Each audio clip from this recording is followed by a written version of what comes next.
Hi friends, আসসালামু আলাইকুম। চলে এলাম তোমাদের মাঝে নতুন একটা রেসিপি নিয়ে। থাম্বনেল দেখে নিশ্চয়ই বুঝতে পারছো আজ আমি তোমাদের সাথে কী শেয়ার করতে যাচ্ছি। ঠিকই ধরেছ, দুধ আর সুজি দিয়ে সহজভাবে অল্প সময়ের মধ্যে একটা কালোজাম মিষ্টির রেসিপি দেখিয়ে দেব। এই মিষ্টিটা দেখতে যতটা লোভনীয় হয়েছে, খেতে কিন্তু মাশাআল্লাহ অনেক ভালো। একবার খেলে বারবার খেতে ইচ্ছে করবে, এতটাই টেস্টি আর এতটাই মজার হয় এই মিষ্টিটা। মুখে দেওয়ার সাথে কখন যে মিলিয়ে যাবে তুমি বুঝতেও পারবে না। এতটাই খেতে টেস্টি হয় এই মিষ্টিটা যে বাচ্চা থেকে বড়রা সবাই খেতে ভীষণ পছন্দ করবে। অতিথি আপ্যায়নে তো এই মিষ্টির জুড়ি মেলা ভার। আর এই রকম রসালো মিষ্টি যদি বাড়িতেই বানানো হয় তাহলে কেমন হয় তোমরাই বলো। আমি যতবারই এই মিষ্টিটা বানাই ততবার আমি নিজেই এর প্রেমে পড়ে যাই। এতটাই মজার খেতে এই মিষ্টিটা। মিষ্টিটা কেটে আমি এর ভিতরটা দেখিয়ে দিচ্ছি। দেখো কতটা সফট আর কতটা রসালো হয়েছে দেখতে, রসে যেন একদম ভরা টইটুম্বুর। তো ফ্রেন্ডস, কথা না বাড়িয়ে শুরু করা যাক, কি বলো তোমরা? মিষ্টিটা বানানোর জন্য আমি চুলায় একটা প্যান বসিয়ে দিয়েছি আর এখানে আমি 1 কাপ সুজি দিয়ে দিচ্ছি। সুজিটা 2 মিনিট হালকা ব্রাউন করে ভেজে নেব। সুজি ভাজা হয়ে গেলে আমি আর একটা পাত্রে 3 কাপ পরিমাণ দুধ নিয়ে নিচ্ছি, লিকুইড দুধ। তোমরা চাইলে এখানে পাউডার দুধটা ব্যবহার করতে পারো।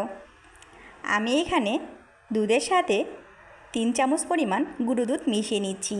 এই গুঁড়ো দুধটা দিলে মিষ্টিটা খেতে অনেক ভালো লাগে আর টেস্টটাও অনেক ভালো হয়।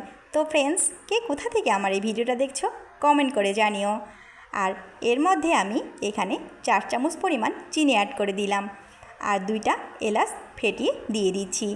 এলাচের টেস্টে মিষ্টিটা খেতে আরও অনেক ভালো লাগে, সুন্দর একটা ফ্লেভার চলে আসে। দেখো দুধটা যখন জাল হয়ে গেল, আমি এখানে ভেজে রাখা সুজিগুলোকে অ্যাড করে দিলাম। আর সুজিগুলো অ্যাড করার পর কিন্তু অনবরত নাড়তে হবে, তাছাড়া দলা পাকিয়ে যাবে, তখন কিন্তু মিষ্টি খেতে ভালো লাগবে না আর মিষ্টি ভালোও হবে না। অনবরত নাড়তে নাড়তে একটা সফট ডো করে নেব। এবার আমি মিষ্টির ডোটাকে একটা পাত্রে নিয়ে নিচ্ছি। এখানে আমি 3 চামচ পরিমাণ ময়দা অ্যাড করে দিলাম, হাফ চা চামচ বেকিং পাউডার দিয়ে দিচ্ছি। আর আমি যেহেতু এখানে ময়দা অ্যাড করেছি তাই এখানে আর 1 চামচ চিনি অ্যাড করে দিলাম। দিয়ে সবগুলো উপকরণকে খুব ভালোভাবে মেখে নিয়ে একটা সফট ডো তৈরি করে নেব। এখন আমার এটা মিষ্টি বানার জন্য একদম রেডি। দেখো আমি মিষ্টি একটা বানিয়ে ফেলেছি। এরকম গোল গোল করে একটা লম্বাটে শেপ দিব। যেহেতু আমি কালোজাম বানাচ্ছি, কালোজামগুলো দেখতে কিন্তু এরকম লম্বাটেই হয়। চুলায় একটা প্যান বসিয়ে দিয়ে এখানে পরিমাণ মতো তেল দিয়ে আমি মিষ্টিগুলোকে একে একে এর মধ্যে দিয়ে দেব। মিষ্টিগুলোকে ঘুরিয়ে ঘুরিয়ে হালকা ব্রাউন করে ভেজে নিব। যতক্ষণ পর্যন্ত একটা পারফেক্ট কালার আসেনি ততক্ষণ পর্যন্ত মিষ্টিটাকে ভাজতে হবে। আর এটা কিন্তু কড়া আঁচে ভাজা যাবে না, একদম লো টু মিডিয়াম হিটে ভাজতে হবে। এবার আমি মিষ্টির জন্য শিরা তৈরি করব। চুলায় 1 কাপ চিনি আর 3 কাপ পানি দিয়ে দিলাম। পানি আর চিনি যখন বলক হয়ে আসছে তখন আমি একে একে সবগুলো মিষ্টিকে এর মধ্যে দিয়ে দিলাম।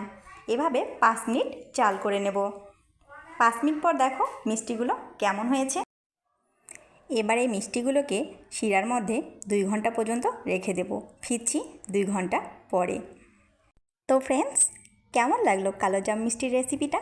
যদি ভালো লেগে থাকে লাইক কমেন্ট শেয়ার করতে ভুলো না। আর যারা যারা আমার চ্যানেলটাকে সাবস্ক্রাইব করে রেখেছো তাদেরকে অসংখ্য ধন্যবাদ। আর যারা এখন পর্যন্ত আমার চ্যানেলটা সাবস্ক্রাইব করনি তারা খুব দ্রুত সাবস্ক্রাইব করে দেবে, যাতে আমি নতুন কোনো রেসিপি আপলোড করার সাথে সাথে সবার আগে তোমার কাছে পৌঁছে যায়। আর খুব তাড়াতাড়ি আমার এই নিত্য নতুন রেসিপিগুলো ইউটিউব চ্যানেলে আসছে, তোমাদেরকে পাশে পাবো আশা রাখছি। তো ফ্রেন্ডস, আজ এই পর্যন্তই। সবাই ভালো থাকো, সুস্থ থাকো, সুন্দর থাকো আর আমার চ্যানেল নূর পাখির সাথেই থাকো। সবার জন্য দোয়া ও শুভকামনা রইল।